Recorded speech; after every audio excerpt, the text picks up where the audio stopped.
Hi,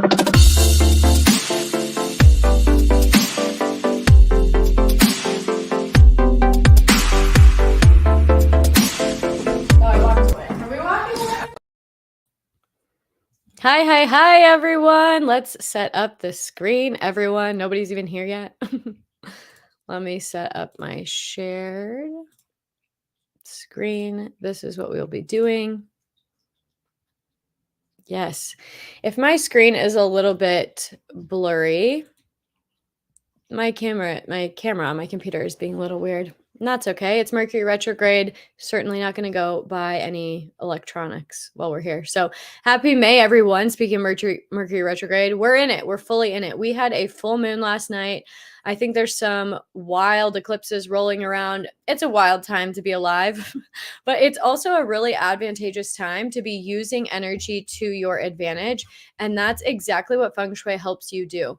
We're going to talk today about how and ways to use the energy in your space to manifest more of what you desire. And of course, answer any energy or Feng Shui questions that you have.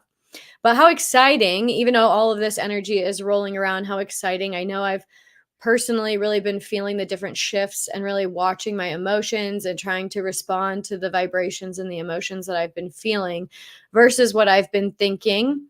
Because with all of these shifts, there's also a lot of stories I've been telling myself. So I, in human design, have a defined head center and a defined ajna. So, and the channel that connects it is someone who likes to put puzzle pieces together and likes to figure out why things connect, why things happen. So I'm always like running up here.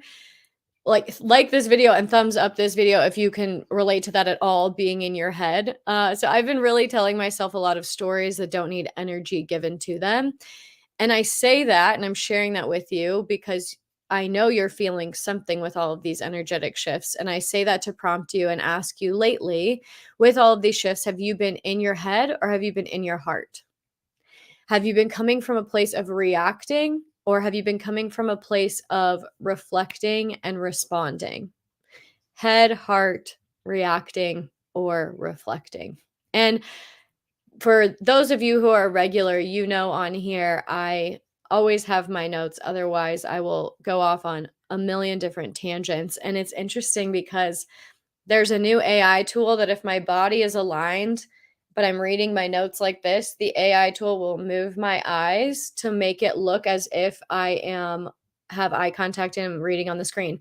So I actually think the fact that I always read my notes is going to work out to my favor here over the next couple of years because you'll know it's authentically me. You'll know it's me actually on the screen interacting with you. And because I've just always read my notes and not totally looked at the screen the whole time. So I never know who's going to be on these lives or if anybody's going to show up on time. So of course I collected some questions to get us started.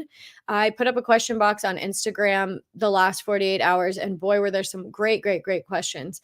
For those of you who show up live with your questions, I will be answering those as well. So enter them in the comment box. On my screen, it's on the right side. I don't know if yours is below, if it's also on the right side, but submit your questions and I will see them at the end here. And by the end, I mean, we're going to go through 3 questions first. And first, if you do not already follow me on Instagram, please do so. The content is actually pretty different. I know a lot of YouTube people, they just copy paste or they just promote their YouTube channel. I don't know why I did this to myself in my workload, but mine's pretty different. My content's actually pretty different. YouTube is longer form strategies and tips and how-tos, and of course the Feng Shui forecasts. But what I post on Instagram is different. It's quicker tips. It's more thought-provoking prompts to help you reconnect with your space. And there are definitely some personal examples of mine. There's client before and afters on there. So please go follow me on Instagram as well. My goal with all of this is to help you live in the present. It's to help you enjoy your life's journey on the way to your many destinations and to not just enjoy the destination. How many times do you hit your goal and then immediately the next day you're stressed about the next goal you have to hit or the next thing you have to achieve? Feng Shui is so wonderful in helping us like be present and connected to our space and enjoy our whole life, not just when we achieve things. So follow me on Instagram and use that Feng Shui information to upgrade your life and space. One of the first questions I received, honestly, a lot of these questions that I got on Instagram will just be their own video because they were that good. Like in the history of me adding in a question box, these were the best questions I ever got. And I'd like to add before that, I'm a self-projected projector in human design. A projector's strategy is to wait for the invitation. And while you being here, like I created this platform and you being here is essentially you inviting me to talk about feng shui. I love, love, love. And it helps me come from an aligned place and give you even better information when you ask me your specific questions, when you invite me by asking your questions. So I love questions. I love comments. I love feedback. I love hearing how things are resonating with you, and I totally welcome it. Moving forward, obviously type your questions here in the chat box today, but I invite you to ask your questions in the comments of all of my videos because I love helping people improve their life and their spaces and interacting with you. So I can help you get even more specific if you ask me your specific questions. Okay, question number 1. How can we make our workplace home or slash home office area more balanced in terms of feng shui? Like I said, I'm for sure going to do a longer form video about this because it is such a great question. And I know I already have some videos about the office space already. I'm going to slow down because if I'm stumbling over my words, that means I'm going really fast. I know I already have some videos about the office space, and I also have some videos about like I have a whole playlist that says if you're new to feng shui, start here. I think it's just titled Start Here if you're a feng shui beginner. And that will take you through the very first steps that I would recommend. The video Feng Shui for your Zoom background is the video that gets more deep into office decor. It talks about your Zoom background and what images are best for you, and it talks about different proportions and like how to decorate behind you in your office. I'm assuming it's your office where you have your Zoom background. So that's a great one. But let's recap some of the main things that you can do today. Something that comes up before I get into the do's, there is a rumor. Let's switch this up. Oop, no, let's keep it. There's a rumor, books with this advice, a myth, if you will, that you can arrange your desktop screen or your desk in a certain way to have better feng shui. Now, I'm not talking about positioning. I have talked a lot about the power position, and that is a real thing. Forms and flow of your home is more true to feng shui. But there's this myth that I've seen cause more angst or more frustration than good in some of my clients. And so I want to clear this up because I think it comes up when people are looking and Googling how to feng shui my office.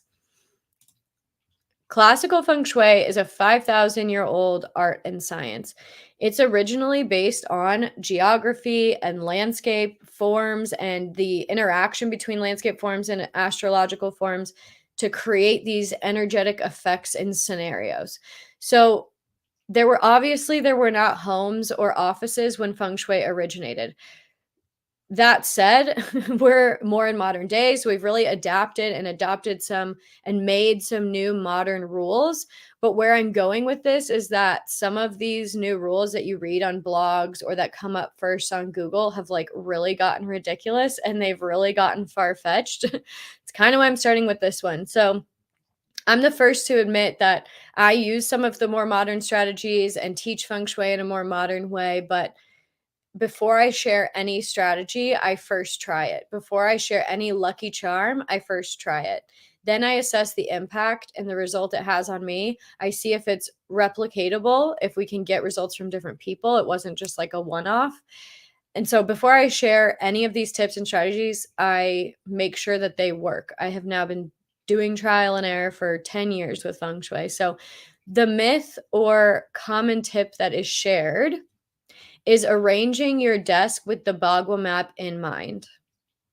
Like this video or comment below myth if you have heard this before. The common tip is shared is arranging your desk with the Bagua map in mind. So I also want to be clear, I call this a myth.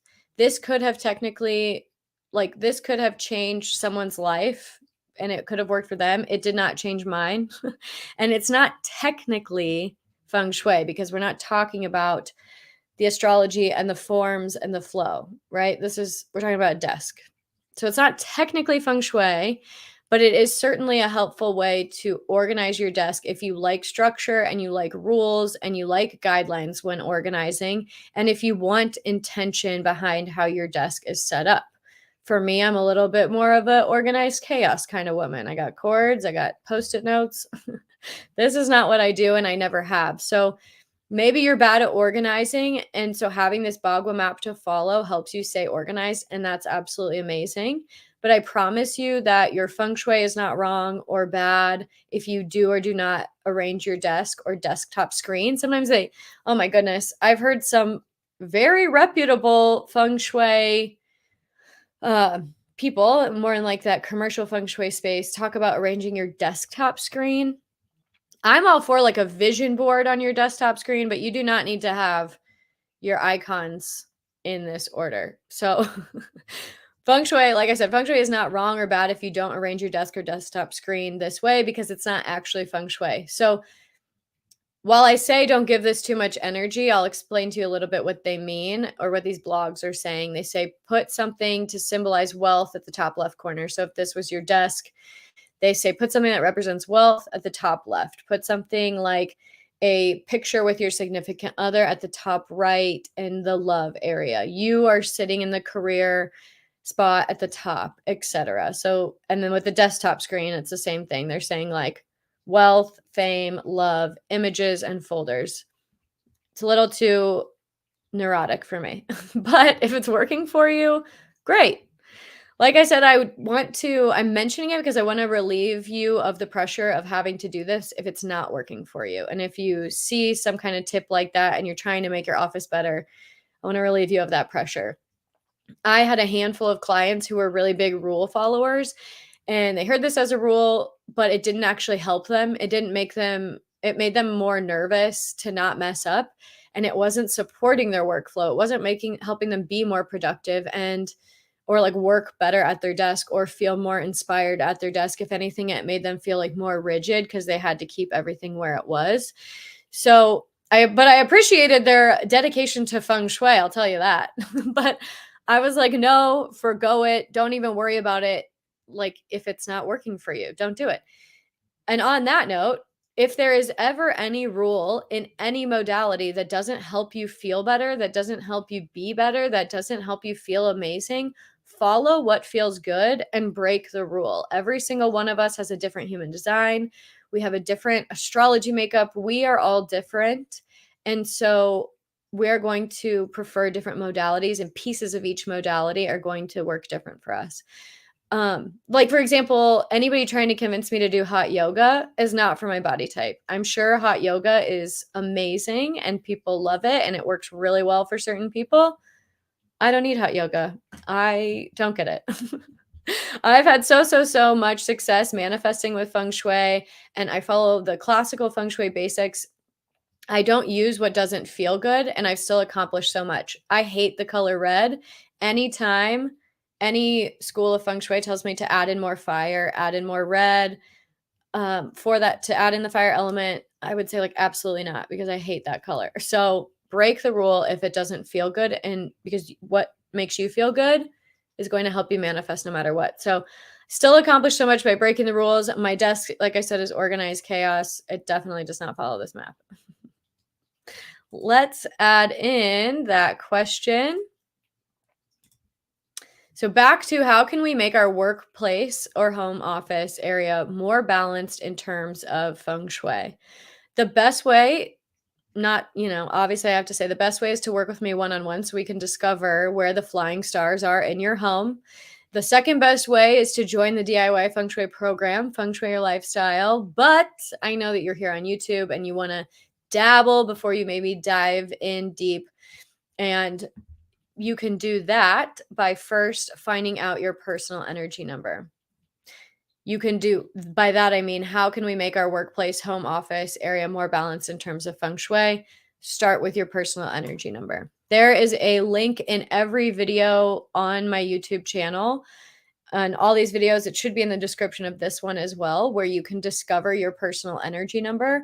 Once you do, You click that link, you type in your email, you find your birthday. That will tell you your personal energy number.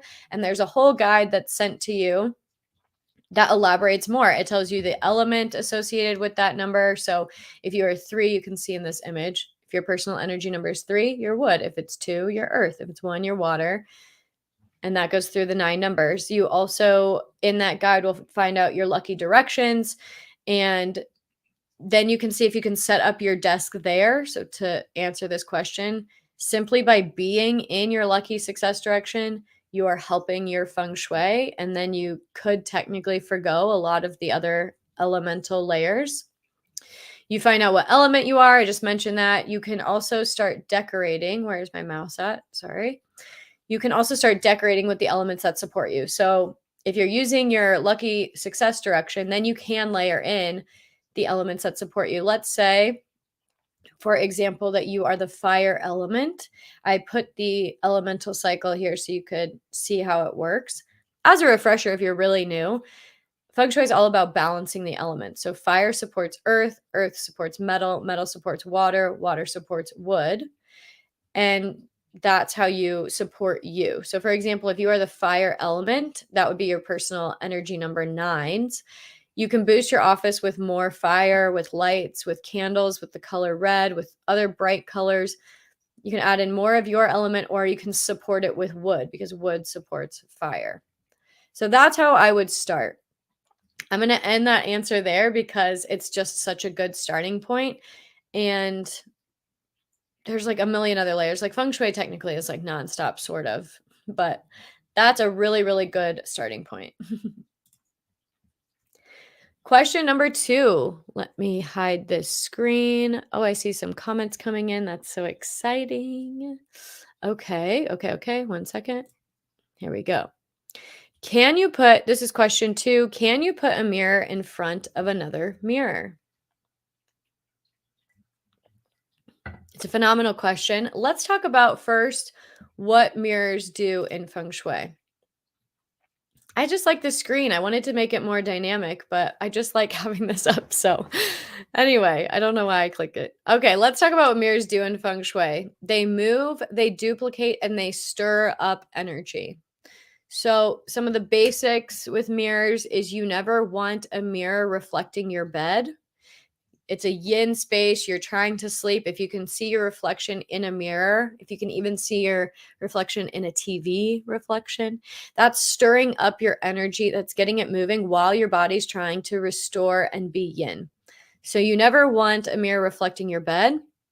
You want to pay attention to what the mirror is reflecting. If we get back to mirrors, you want to pay attention to what your mirror is reflecting. Is it reflecting your dining room table that has maybe a floral centerpiece? Or you guys know I love the rule, the bowl of 9 lemons. That is one of my favorite abundance techniques. That's on Instagram. I think it's also on YouTube. You want to pay attention to what your mirror is reflecting. Is it reflecting your dining room table that has a floral centerpiece? So it's magnifying abundance. It's magnifying a fully set table. So that like magnifies family and gatherings. That's great. That's great if it's something you're going for, I suppose. If that's not what you're going for, then a mirror in the dining room is not very helpful. Or is your mirror reflecting your office desk? And is your office desk piled with bills and to-dos? That mirror is only going to make it feel like there are double the bills and double the work. So look around your space and look at what are your mirrors reflecting. And if you're feeling tired, okay, I'm getting ahead of myself. So to answer the question, those are some rules, but to answer this question, can you put a mirror in front of another mirror? I would say no.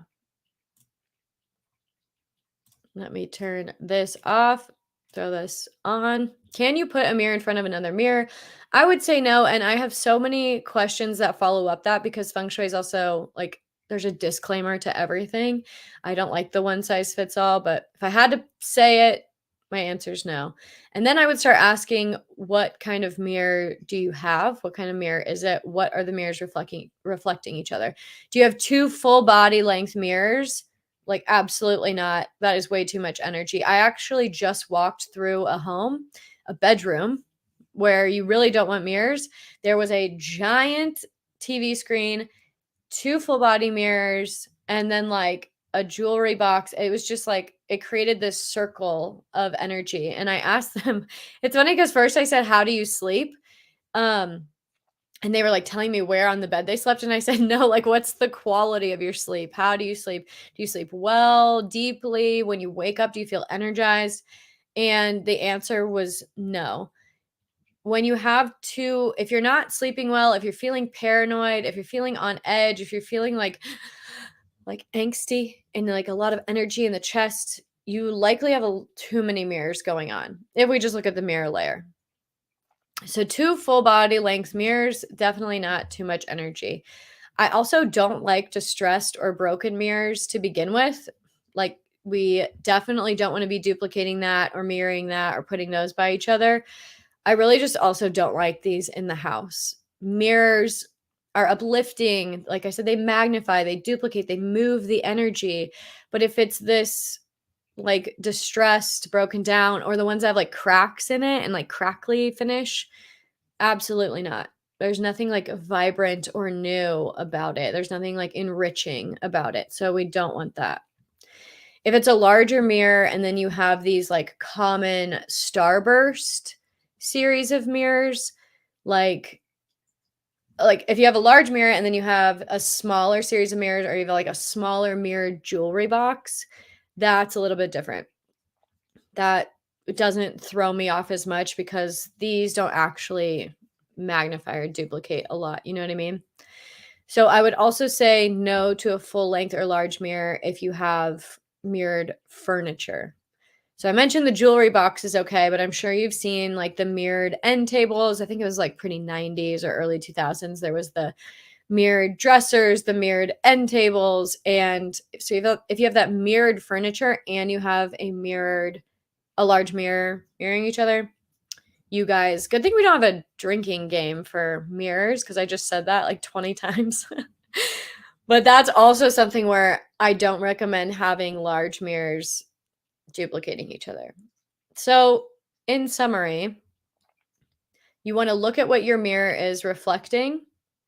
If it's reflecting things that are good, like luscious plants, fruits, things that are abundant, great. If it's reflecting things like cracked, distressed mirrors, another full big mirror, or to-dos, bills, not great. You're magnifying the wrong things.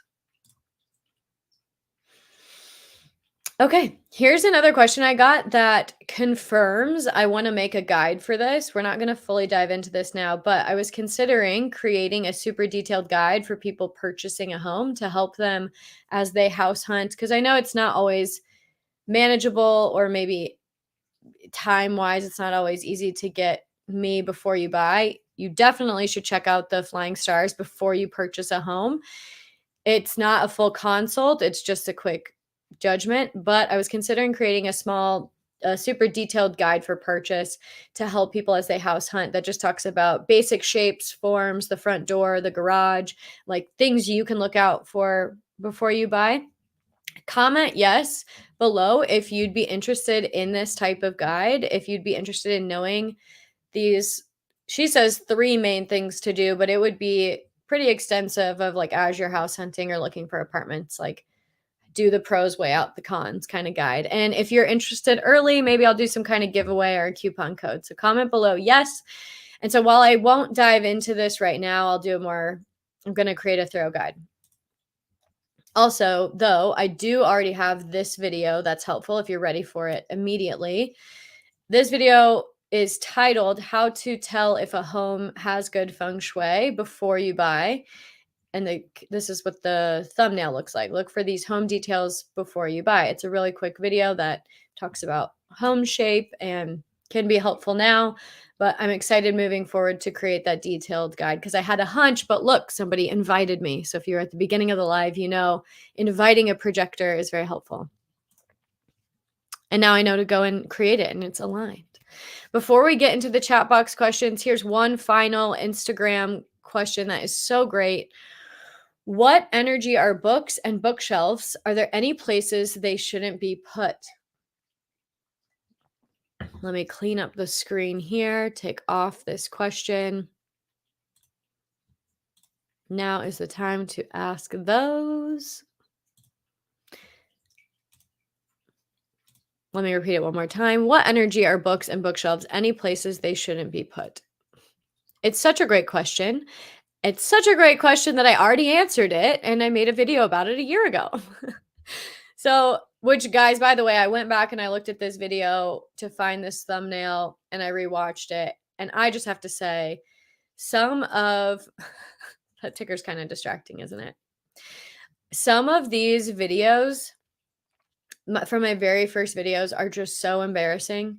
It's so cringy when you first start out on YouTube to watch yourself back on film. Like I was like in and out and gesturing and I was like being really loud. And so this one's not that bad. The Zoom one kind of makes me cringe a little bit. My friends tell me it's not as uncomfortable as I feel. Like when they watch it, it's not that bad, but oh my gosh, I'm just so in and out and I'm all over. And maybe as you've gotten to know me, you realize I'm not a very like animated person. I try to not be too monotone. I try to be a little bit more lively than my like chill persona, but oh my gosh, it was like kind of extreme and it's very cringe for me. So go enjoy. You can make fun of me all you want. Or maybe it's really not that bad and it's just personal. But so this video, this is what the thumbnail of this one looks like to help answer this question. This video is called How to Feng Shui Your Bookshelf. If you have a lot of books, disorganized books, or if you are curious about if books are messing with your feng shui, I recommend watching this full video. A sneak peek, I'll give you a little sneak peek here and I will answer the question, where should they not be? So this is a snapshot from that. Avoid bookshelves in the bedroom. That's really the only place that I'm like, don't put them there. This picture is in this caption, you can see I threw up a picture where there's a bed surrounded by books. And this picture is kind of an extreme example of being fully encapsulated by bookshelves. I doubt that many people have this setup. This would be really cool, like Airbnb though, but if this is your bedroom, this is a little too extreme. Books are yang energy. They hold memories, they hold stories, they hold the energy of the author, of the person who wrote them. And every book is different, every story is different, but there is just a ton of energy that goes in from that person. And then that whole story is encapsulated in that book. So books are very yang and they have a lot of energy to them. If you think about like when you walk into a library, not only do we love the smell, I mean, who loves the smell of fresh books, or not fresh books, but just like old books? I love a library smell. But when you walk into a library, even though they're kind of quiet, don't you just feel so alive? Like you kind of get this wave of inspiration and you just feel like, oh my gosh, the possibilities and the stories and the things I get to explore. And that's kind of what books promote. So those books are bursting with energy. The ones in your home, the ones in this picture, the ones in the library, they are bursting with energy. And when they're in your bedroom should be a yin space where you can recharge and re-energize yourself. And so we don't like that whole yin yang conflict. It is okay to have a couple of books on either side of your bed. Many of you probably read before you go to bed, or maybe you journal before you go to bed. So it's okay if you have a couple that are right by you. Definitely, we don't want books stored under the bed. We don't want big wrapping bookshelves like this. And we don't want any like tall looming bookshelves, any like tall bookshelves that are like glaring down at us when we're sleeping. So that's where not to put books. Then you might ask, kids' rooms, are they different? Is it different to have a lot of books in a kid's room? You definitely want them to be organized because kids have, they're looking at a lot. And so the visual clutter and the visual chaos is helpful for that to be organized. But kids' rooms are a little bit different. Kids recharge and sleep way more, like just way better and way quicker. They recharge than adults. And I think books like fuel their imagination and their creativity, which can develop like while they're sleeping, right? That's when we are in that theta state. We actually manifest easiest. So I think books in a kid's room can be good for their imagination and good for their creativity. So it's a little different than how I feel about books in an adult's room. Definitely like a small organized bookshelf is okay. I still stand by that you don't want any like tall looming bookshelves that feel like they could fall on the bed, because then they will not sleep as restfully. Also in your office, so to wrap up this question and get into your guys' questions in the comment box, in your office, I'm not too hung up on if the books are only about certain topics. Like if it's your office, they don't have to just be business books or just personal development books. I kind of like it if they are, but ultimately you just want them to be organized. Whether you like the rainbow pattern, whether you like them kind of spaced out and grouped together, whether you like them categorized. Visual clutter is a killer for productivity. It's the killer for you being productive, getting in the zone, and being productive and being in the zone for your job to make money so that you can go fulfill all your other dreams and buy your vacations. It's really important to not be surrounded by visual clutter in your office. So with these books, great place because it's a yang space. You're working, it's yang. They might be inspiring, but you want them to be very organized. Whereas if you have like a home library, because you might say, well, Jeanette, you would just say they should all be organized everywhere. I'm actually not a big person, not a big stickler on organization. It just matters in like key areas of your home. If you have a library where you can be creative and there's books around and they're kind of all over and it like makes you feel creative, go for it. But in your office, and that kind of brings us back to question number 1, where they were saying, what can we do in our office to have better feng shui? Organize and minimize the visual clutter so that you can focus at the task at hand. So you can like make all that money, you know? Okay, so now let's check to see if there are any questions that came into the chat or if I woke up before everyone else today, if everybody's hungover from Cinco de Mayo. All right, I see 10 comments, but it could just be like, oh, okay, great. I hope we didn't get this far in, and they're like, I can't hear you at all. In my head too, IG is really good. Thank you so much. I have heard that. I just saw it on the video the other day. So this is about the organizing your desk. Yeah, this is in reference to organizing your desk with the Boggle map. It is all over the place. I don't get it. I want to get away, what's this say? I want to get away from the many feng shui rules that don't vibe with me. Yeah, customize it to you. That's also why I talk about the cosmic trinity in a few different videos. You have heaven luck, which is your Bazi, your Chinese astrology. You have man luck, which is you, your actions, how you show up. And then you have your feng shui, which is your environmental energy. You could have phenomenal astrology and be like the best, luckiest year of your life. I actually know a couple people who have like optimal astrology right now, but they are not like kicking their ass into gear. They're like being really lazy. They're being very like, oh, everything bad happens to me. They're not like pulling themselves into like the right headspace. And so they're kind of missing out on all the great astrology. Now, if they have bad astrology, bad feng shui, and that was their attitude, that's when your life doesn't really go amazing.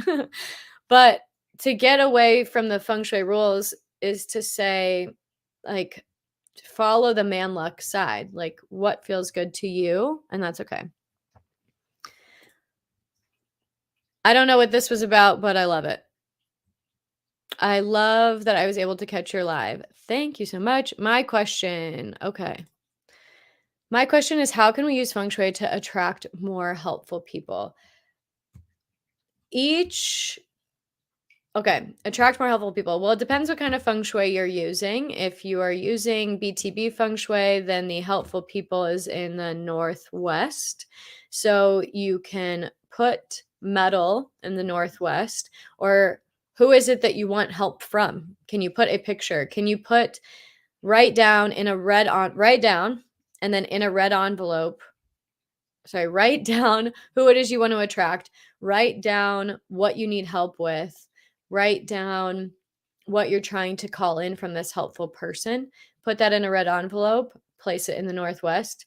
I am usually promoting the flying star technique. So the feng shui forecasts, each month there's somewhere different that the energy is coming in, and then overall as the year, you look at where the helpful people are. Helpful people is the number 1. Let me look at where the one is this year. I can't think of it off the top of my head.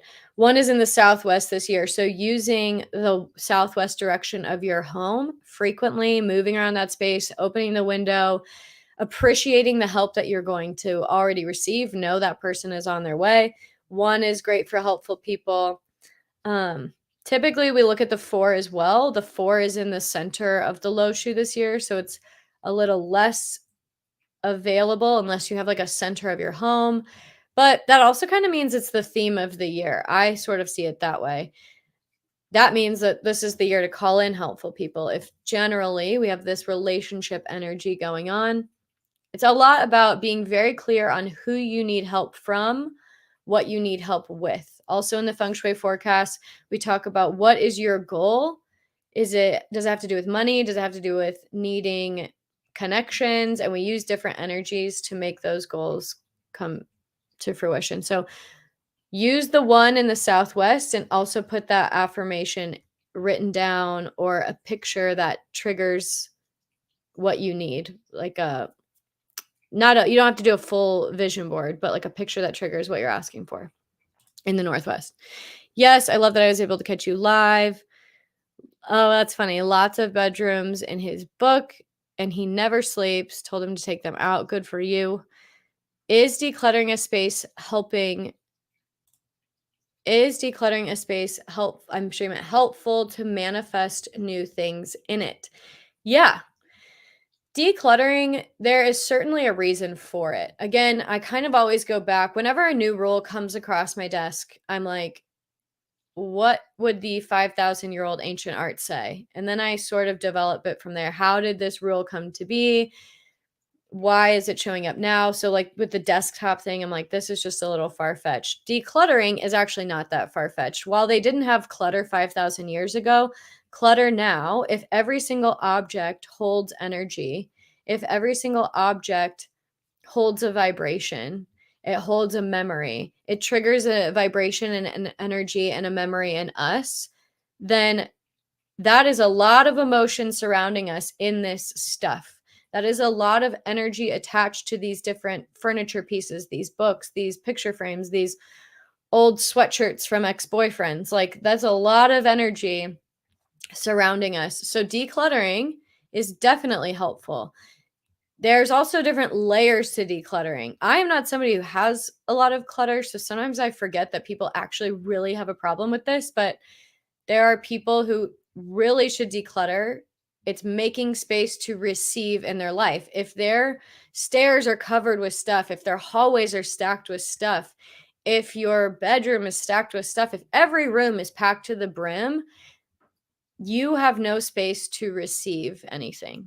So by decluttering, it's just ending a relationship with something so that you can make space to receive something new. Your external is a direct reflection of your internal also. So, and it's even kind of vice versa. Your external is a direct reflection of your internal is a direct reflection of your external. If there's a lot of cluttered stuff and it looks overwhelming, you are likely feeling very overwhelmed. So, decluttering definitely has a purpose. It's just not what I harp on because most of the people I work with or that watch this or follow me on Instagram are high achievers. They're already kind of very like type A and have all that together. So I get more into what's your vibration, what's the vibration of the space, and they already kind of know about decluttering and having things in order. But there's definitely a place for it. Great information. I took notes about the bookshelf and mirror. Great. I am born year of the rooster. I might not be able to answer this one, but let's see. I am born year of the rooster. Wait, I am born year of rooster, day of pig, month of pig, hour of snake. What do we follow for readings or remedies for signs, or does it matter? On that cosmic trinity that I was referring to earlier, you have heaven luck, man luck, earth luck. Feng Shui is earth luck. Bazi and astrology is heaven luck. While they are related, they are unrelated. So it's kind of like you can optimize this, you can optimize man luck, and you can optimize earth luck.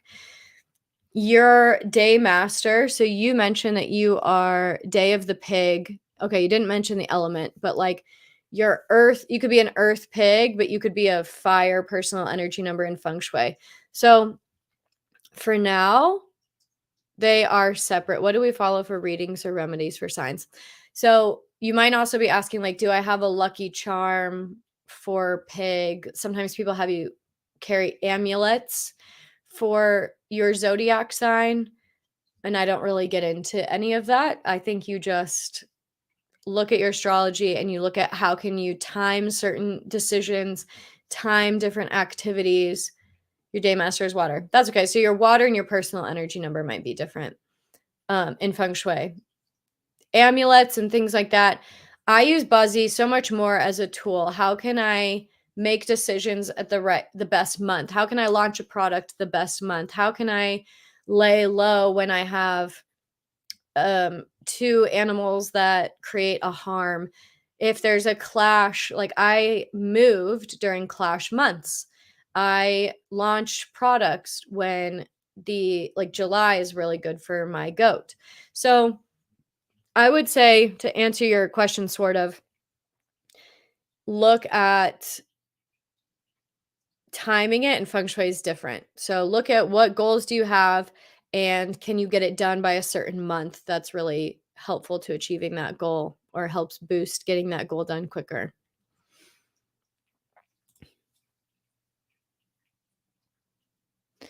Yeah, no shoe. Yeah, my shoe shelf porch is no room for other people. Yep.